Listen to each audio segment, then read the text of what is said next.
All right, man. So glad that you came, man. Very glad to be here. So I want to just tell me a little bit about, you know, how was the first experience here in São Paulo, here in Brazil for the first time? It was beautiful. It took entirely too long for us to get down here, too many years. But it was great. I think one of my favorite parts of being in a band, being a musician, is being able to travel the world and see all these beautiful cities. And last night was amazing. So we're very happy we could do it. And I know that you guys have been pretty busy doing like a lot of shows. And how is it going so far? I mean, good, really good. We've been very busy these last 2 years. We released Earth Rocker last year, and it was great. It's been a very successful record. We've been able to go to places like Sao Paulo that we've never been able to do before. It's great, man. The more time I spend out here, the more I enjoy it. I think I have a better time on the road now than I did 20 years ago. Nice. Do you practice a lot? I do. I love to practice. I love to get together with the guys, and we write a lot. You know, outside of music, there's not a whole lot that I do, you know, besides hang out with my wife and maybe go to the beach every once in a while. But, you know, I think the drums requires that of you. You know, if you want to be true to this instrument, you need to dedicate at least a portion of your day to it every single day. You have to think about music, think about the drums, and, you know, it's part of who I am at this point. And do you find like this time to practice to really like go? And sometimes you have to make time. You know, there'll be times when we come off the road, and there are so many things that you have to do. You know, just everyday stuff. You know, go run errands or do stuff around the house, or so it's important, I think, to make some time to practice and think about drums. You know. Yeah. Do you guys rehearse a lot? We don't really rehearse too much. Play a lot. So we play a lot. We play a lot. We write a lot. We don't really like to rehearse that much, to be honest with you. But you know, we spend so much time on the road that at this point, you know, if you don't know the song. But I mean, it sounded like this. You know, like I was watching the show yesterday, and you guys sound like you're playing all the time. You know, like you really know each other, and there's like this vibe between you guys, among you guys. So it's we spend a tremendous amount of time on the road and a lot of time writing material. We're writing for a new record now, and it's great. You know, we're so fortunate to be able to make this our career. Sure. That's awesome, man. And tell me a little bit about, you know, your influences and how you started playing drums. Well, I started playing relatively late. You know, I didn't start playing until I was 16. Okay. And by that point, a lot of the guys around me, not really in my band, but other drummers in school and stuff, they'd been playing for many years by that point. So, you know, early on, I really felt like I needed to sort of catch up, you know. So I spent a lot of time playing drums, listening to a lot of Black Sabbath. Yeah. And, you know, there's also a very specific kind of funk that happens in Washington, D.C. called go-go. Yeah.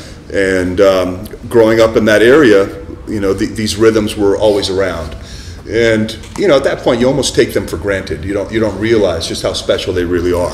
So it was a cool mix of, you know, listening to Black Sabbath and listening to Bad Brains, and then going to see Chuck Brown and the Soul Searchers or the Northeast Groovers. All these things sort of went into the pot to make what my drumming is to this day. But did you ever like get to really practice those styles, or it's something that you just heard and you had this contact with it? And well, you know, we try to incorporate all those things. You know, the go-go beat is something that you know, I learned almost immediately playing drums, and that beat sort of permeates all of my playing, you know, and even if we're playing something very heavy or very loud, I'm always thinking about those go-go rhythms. I'm always thinking about the congas and those cowbells that sort of makes that music what it is. Yeah, what's the name of that song that you guys do, the cowbell thing? DC Sound Attack. And that's sort of a homage to that rhythm. You know, the go-go rhythm is so special and so driving. It really it swings so much. It swings so hard, and it really it makes the sound, you know. But this is, I mean, it's so cool. It's amazing. It's so amazing to me. I mean, watching you play, because the mix that you have, you know, being like a rock drummer, but like putting those styles into it, it's such a cool style, man. Thank you. And I wonder how you developed it, you know, like the amount of practice that you had, because I can hear a lot of jazz too, you know, your approach to drums, the way you use your wrists and stuff, you know, very a lot of rudiments too. It's awesome. Did you work a lot on those rudiments? Or did you have a teacher or something like that? I did. I had an excellent teacher, Walter Saab, and I started studying with Walter when I was about 22 years old. By that time, the band had been on the road for a couple years, and you were already in Clutch. I felt pretty good about the drums by that point. You know, I could sort of make my way around the kit, and we'd done a lot of shows, and I knew how to sort of make a sound on the drums. But at that point, I was really ready to sort of start exploring. I realized at that point that, you know, this is what I want to do for a living. I want to play drums. So so you have to study. You know, you have to get with somebody, and you have to learn everything you can about this instrument. So I went to the local music shop, and I spoke to Coleman, who had been selling me drums since I was 16 years old. And I said to him, you know, Coleman, I'm looking for a teacher. You know, he goes, well, there's two guys. And he mentioned the first guy, and I won't say his name. He said, you know, it'll be very nice. You'll go there, and you'll talk about the drums, and he'll show you a few things. But if you really want to learn the drums, you have to call Walter Saab. And so I called Walter, and this guy answers the phone. What do you want?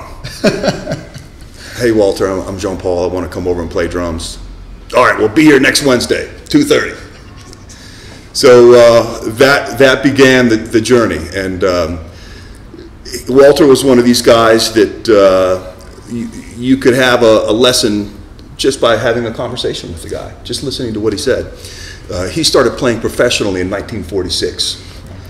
And so he played over the years with all the guys who came through D.C. He was the first call drummer in Washington, D.C. for about 12 years. Spent a lot of time on the road in the 60s, and it was always very inspiring to hang around him. Many of the experiences that I had on the road, he could relate to. He had done those things, you know, 30, 40 years prior. And so I learned a lot about the drums from him. I learned a lot about playing music. I learned a lot about listening. Yeah. And so for those lessons, I'm very grateful. He made a very big impact on how I look at the drums. It's cool that you said that, because I mean, nowadays the kids, they just don't have time to listen to music. So it's weird because they don't have that background anymore. You know what I'm trying to say? Like back in the day, I mean, we were almost like we had to listen to music. You know, now it's everything online, so you can just. You have everything you need in there, and it's just checking in there and play whatever, you know. Yeah, in some ways, maybe it's almost too much information. Yeah. There's so many things available to you. Maybe it's hard to focus on one particular thing. But yeah, you have to spend time listening to what's going on, not just to music, but to the musicians around you. Ready to listen to some music? Let's do it. Let's do it. It's cool how, you know, music's of a completely different genre can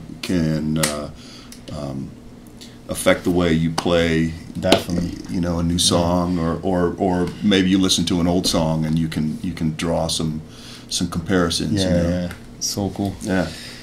Okay, so let's start with this guy here. That'll be weak. Okay.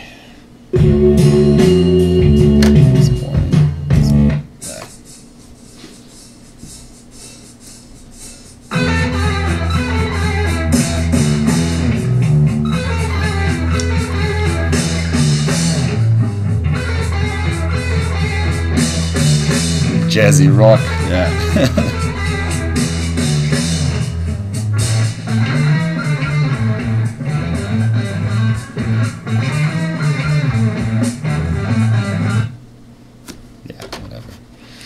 But yeah, just tell me why did you pick this song out of this record? Well, these were some of the songs that I heard when I really first started playing drums. I'd been listening to music prior to that, but when I really decided I wanted to play drums, a lot of the records that I'd been listening to sort of took on a new light. And this was one of those albums for me. And I think one of the things that most attracted me to it was how dynamic the sound was. People always think of Black Sabbath as being this sort of bludgeoning, heavy band. Yeah. But there's an amazing amount of dynamic involved, and Bill Ward really, I think he was much greater than just a heavy metal drummer. I think he was one of the guys who really took drumming that came before him, and he sort of melded that thing into his own sound. And I was impressed by the amount of dynamic that was involved there, and that hi-hat thing, really, that spang-lang, spang-lang, spang-lang, that really caught my attention, because I remember hearing Gene Krupa, when I was a kid, and Gene Krupa was doing that same thing, and a little light went on in my head. I said, wait a second, you can be in a heavy band, you can make sounds. You can make sounds like a Gene Krupa or a Buddy Rich or an Elvin Jones, and so that really sort of started the wheels turning. And I think in a lot of ways this record was sort of a gateway record for me. This really opened my eyes. The whole record. The whole record, and in that song in particular, really with those hi-hats, a little light went on in my head, and it was there's a lot of jazz influence for sure. This whole record, man. Yeah. The way he improvises, like throughout the riffs and stuff, is so cool. And this song here, this is. I mean, the first time I heard this I was kind of scared, actually, because terrified. Yeah, what is this? Oh my god! I mean, it started. I mean, the cover of the record is already like, Jesus Christ! What is it? What the hell is that? And this is kind of shocking to me, when I started listening to Black Sabbath.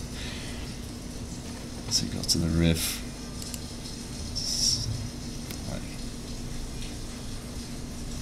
And the sound of the record really is it's a very honest sounding record. Yeah, totally. And I think that's one of the things I like about it.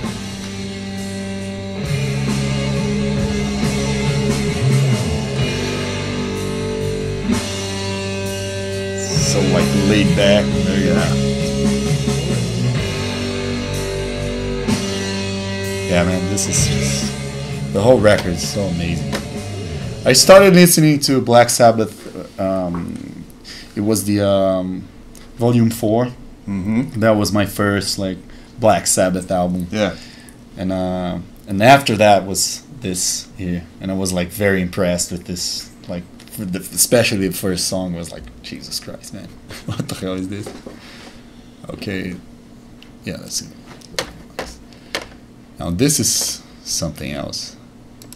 Okay, let's do this so we can. Okay.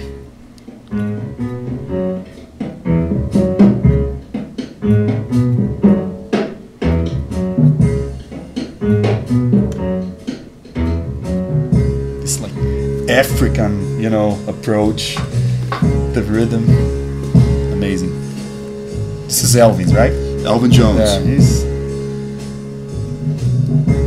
easily one of the drummers that I think of every time I play the drums. Really, I had the opportunity to see him play. Oh yeah, oh my God. When I was very young. I wish. And then when we were recording the Elephant Riders album in 1996, Elvin was doing a residency at the Blue Note, and at the time we were recording at Electric Lady in New York City. So I would finish my tracks and I'd go see Elvin play, and so I got to see him many times over the years, and he really made a huge impression on me. I think he's for me he's important because he is more than just a jazz drummer. He really, I think, transformed the way people look at the drums. I think he gave drummers the inspiration to really be very free about the way they play. He really broke down a lot of walls. Yeah. So for me, he's much greater than just a jazz drummer. Yeah. In a lot of ways, the same way that we were talking about Dave Lombardo. Yeah. He's not just a metal drummer. That guy's a musician. He's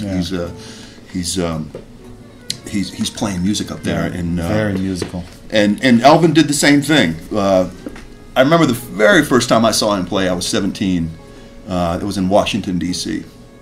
And I remember sitting very close to him and watching him play. And at that time, he was even playing he was playing upside down. He's crossing over, but he had his it was wild. So he's playing like this, and he's over here grunting, and it was shocking for me as a kid. I at the time I didn't realize what I was seeing. I knew that it was important, and I knew that I liked it. But the sounds that he was making, not just on the drums, but just the way he vocalized the melody, was quite a shock for me. I'd never seen anything like that before, and I'll never forget the way he could just come down a rim shot on that snare drum and just light up the whole room. Right up until the last time I saw him play, he was probably nearly 80 years old.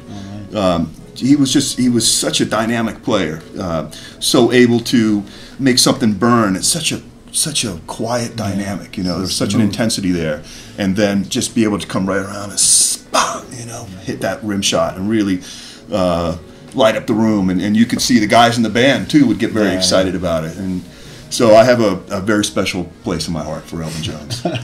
Do you listen to any other, do you listen to jazz often? Mostly, actually, yeah. What other artists? Most recently, I've been listening to a lot of Art Blakey. Okay. I love Art Blakey. Tony Williams, of course. Amazing. Philly Joe Jones. Probably one of the drummers I most think of when I think of rudimental playing. I think Philly was really he was one of the best at that, being able to take rudiments and then put them on the drum kit in such a musical way. And I'm still trying to figure that out. It's really, it's amazing. You got it down, man. Okay. Let's go to this guy here. That's the. Yeah. Okay, I guess this should be the. Actually, you know what? This might even be cooler. Why don't we check that out? Busted Loose. That's a good one. Okay. Yeah.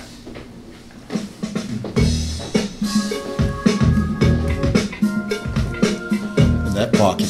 Yeah.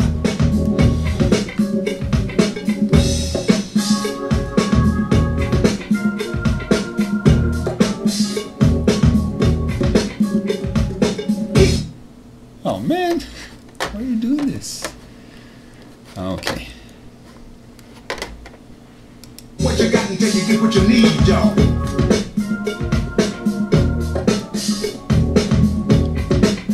So for us who live in the Washington D.C. area, Chuck Brown is a bit of a local hero.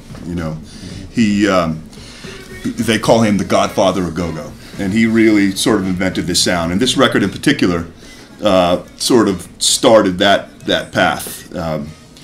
Go-go was one of these musics that was around. So this was '79. This is 1979. Right?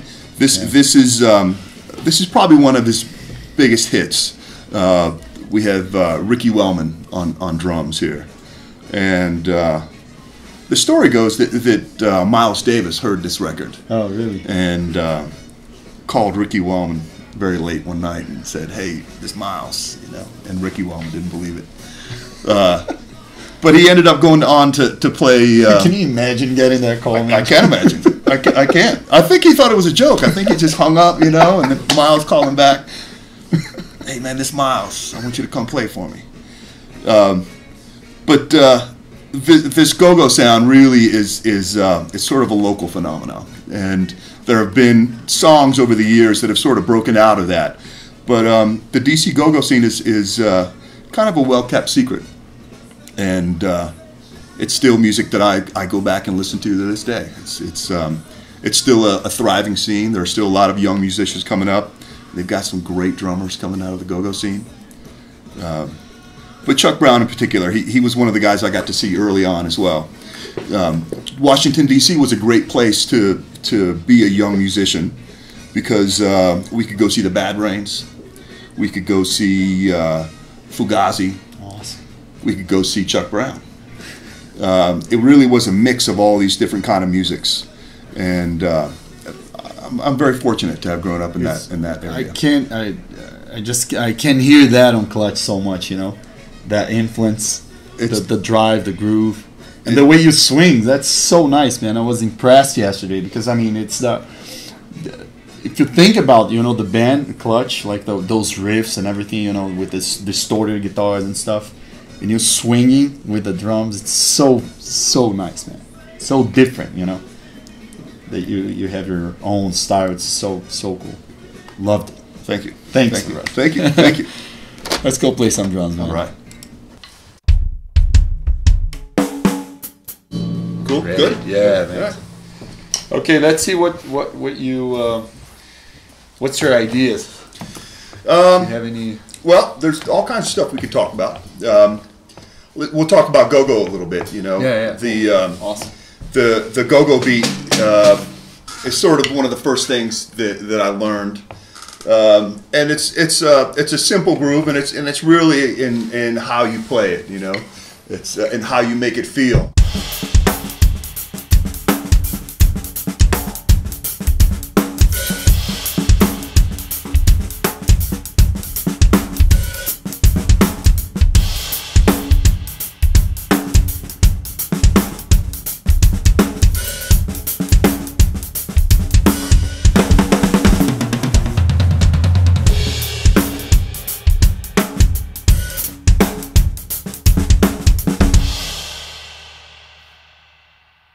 So you can take that feeling and you can put it into any kind of a context. You know, you can put it into heavy music.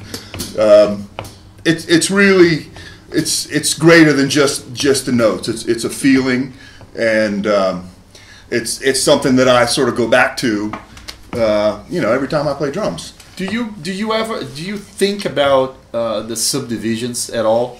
Like when you're, because this is what it is pretty much. I mean, the way, if you go like very 16th note, or if you're going like 16th note triplets, sure, or in between, you know. Yeah, that's really what we do, right? Yeah, it's all about the subdivision, and it's all how you look at it. Yeah. So you know, you can take that very same thing and you can swing it a little more. You could put that sort of Purdy shuffle in there, which is that sort of more of a triplet kind of a feel, and that really goes hand in hand with the go-go thing really nicely too. When I think of that groove, I think about like Steely Dan, you know, or John Bonham had a beautiful Purdy shuffle. Yeah. But so that might sound something like.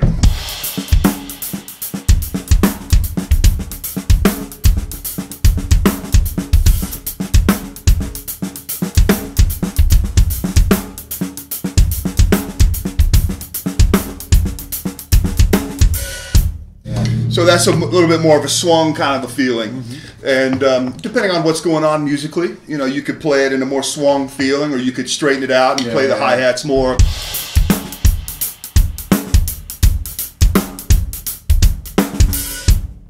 So it's a pretty versatile thing, and it goes back to what you were saying. It's really about how you subdivide, how you sort of look at. You know, the thing is, you can if here's the pulse. You can split that pulse two ways. You can split it in half, or you can split it in three. And that's really it. That is sort of the basis of all. When I'm thinking about subdividing stuff, that's how I'm looking at it. And then you can just keep subdividing it from there. So you could think of it as straight eighths, but then inside those straight eighths, then you could start swinging that stuff. And it changes from night to night, you know. Some nights I might play something more straight, you know, or some nights more swung. But that's the fun part about being in this band, you know. We sort of take those liberties on a nightly basis. That's nice. Yeah. What about how do you practice? I mean, normally, do you have like a schedule or something that you use to practice? Well, you know, to be honest, I wish I was a little more disciplined in the way that I practice. I love to practice, but I often find myself practicing all kinds of different things, and I always think, oh, this is the thing I'm supposed to be practicing right now. You know, this is the real important thing. I think one of the things that was probably kind of a game changer for me a little bit was learning the Rudimental Ritual, and that's something that I started working on about 4 years ago, and the Rudimental Ritual is really it's a collection of rudiments that was put together by Alan Dawson, a very famous jazz teacher. And so prior to that, I was aware of rudiments, but I didn't know them all, and I didn't know the names of them, and I didn't really know how they sort of work together. So learning the ritual was a great thing for me. Basically what the ritual does is take different families of rudiments and put them into groups. And then it's a sequence that you memorize. And once you have the whole sequence memorized, it takes quite a time to get through the whole thing. It takes about 18 minutes. But you memorize the whole thing. And so for me, the exercise was twofold. It was a physical exercise, learning the rudiments. It was great for my hands, trying to get those together. But then even greater than that was the mental exercise of trying to memorize something that long. And once you sort of have it internalized, it really does have some music to it. And the beauty of it is you can change up the foot pattern. The classic way of playing the ritual would be to play this groove, which I'm sure you're quite familiar with. So the first section of the ritual would be drag. So we'll take the drag rudiments and we'll put them in this order, and it'll sound something like this.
So that would be the drag section of it. And then it goes on from there. You get into flams, rolls, long rolls.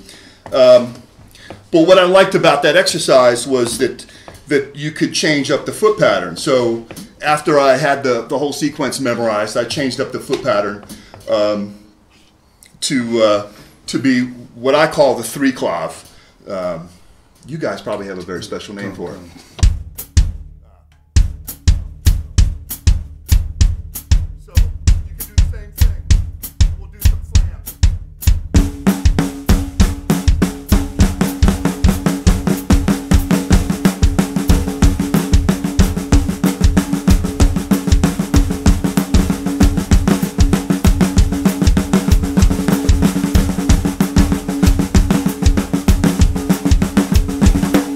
So you can go on and on. And so I kind of like it because it's very much of a kind of a meditation, you know.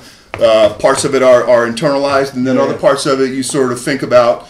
And it's great to sort of get your head together before a show, you know. So you use as a warm-up too? Sure.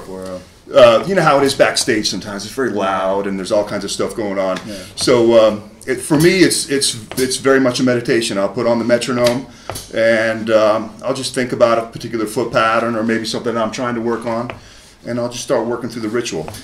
Usually very slow, much slower than I was playing it just now.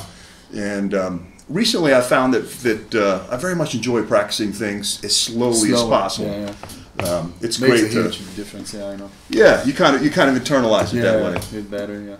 Mm-hmm. And Do you ever transcribe music or like try to play with records and stuff like that? You know, Sure. listen to music and play with it. Absolutely, and I think that kind of practice is just as important. You know, there's the very sort of clinical approach to it. You know, but at some point you really have to take these ideas and make them musical. So oftentimes I'll take. I very much like the book Syncopation, Ted Reed's book, and so maybe I'll take a particular line out of that. Think of a way to interpret that line. The beauty of that book for me is that you can look at it so many different ways. So take a very simple concept and then put on Equinox and very nice slow tune, and then just think about those concepts. Think about one particular line and really just dial that line in. Like orchestrate the rudiments and stuff like that. All those kinds of things, and I find that very helpful. Yeah, definitely. Man. Is there any Clutch song that you think it's cool to show? Like, because I saw you guys have a lot of odd times and crazy things happening there. One song that's got a kind of an odd kind of feeling is "Burning Beard," and that was on the Robot Hive Exodus record. And so there's two sort of variations of the same groove. So the first groove kind of sounds like.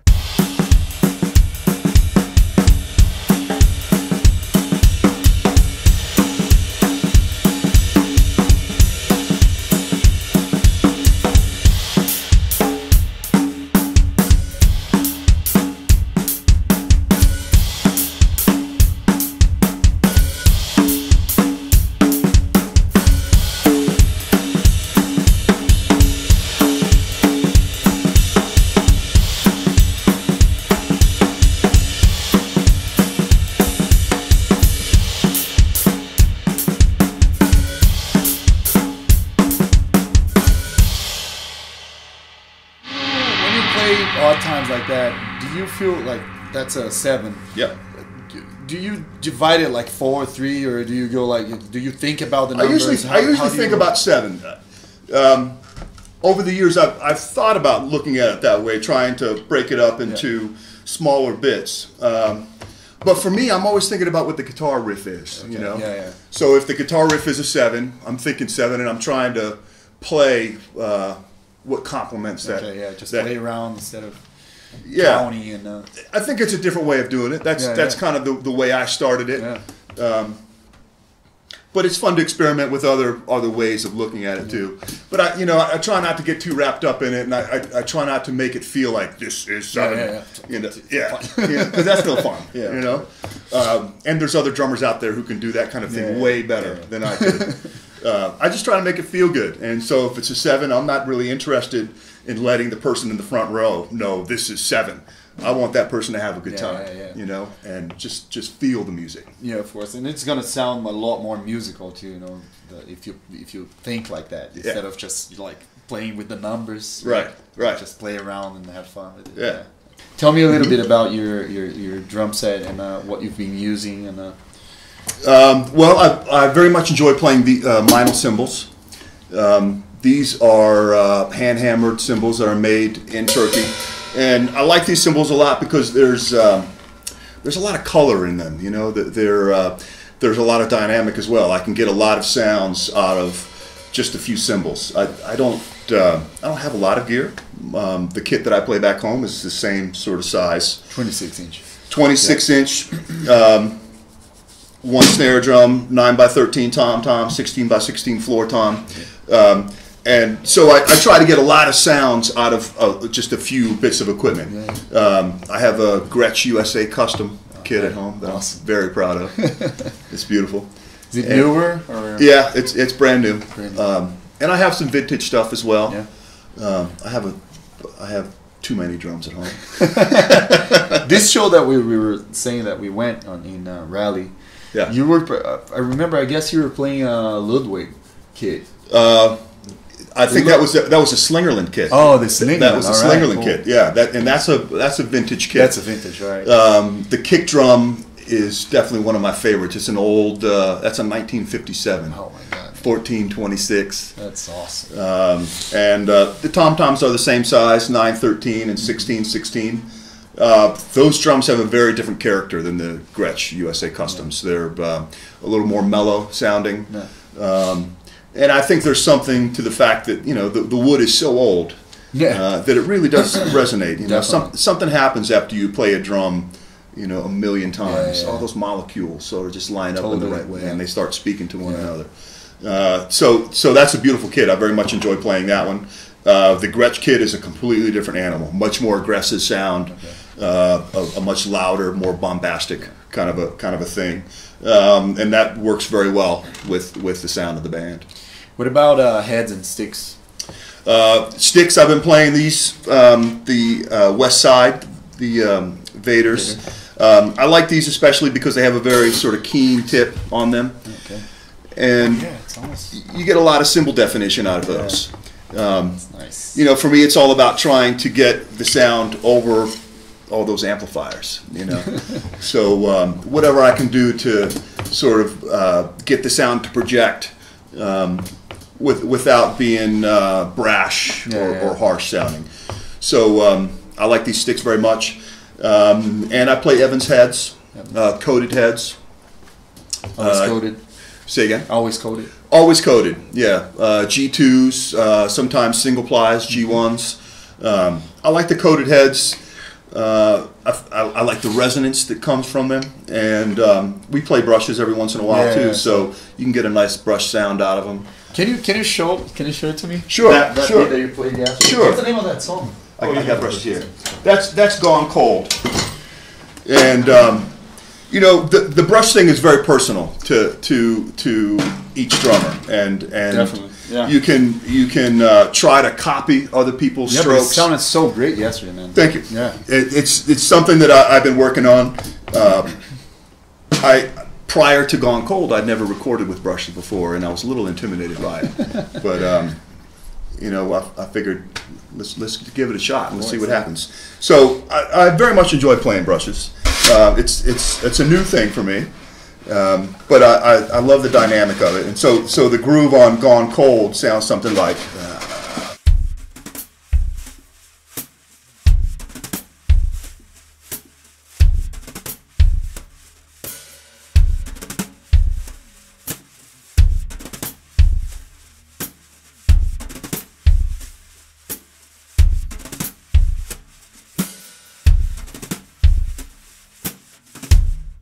That sounded huge yesterday, man. It's so cool. Thank you. One of the best songs out of that.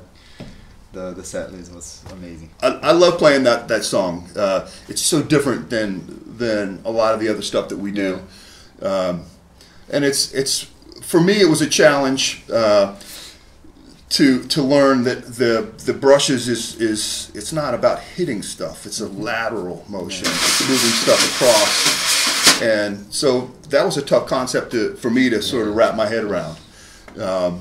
And since then, you know, I've learned a few more things. It's gotten a little easier, but the other reason I really like playing brushes is that it's a great workout.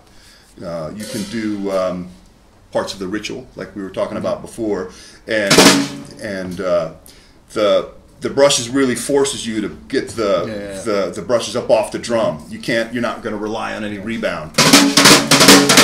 So one thing I've learned is just spending a few minutes every day with brushes really improves your stick playing. You know, you get with a pair of sticks and all of a sudden stuff just starts bouncing off the drums. It's very liberating.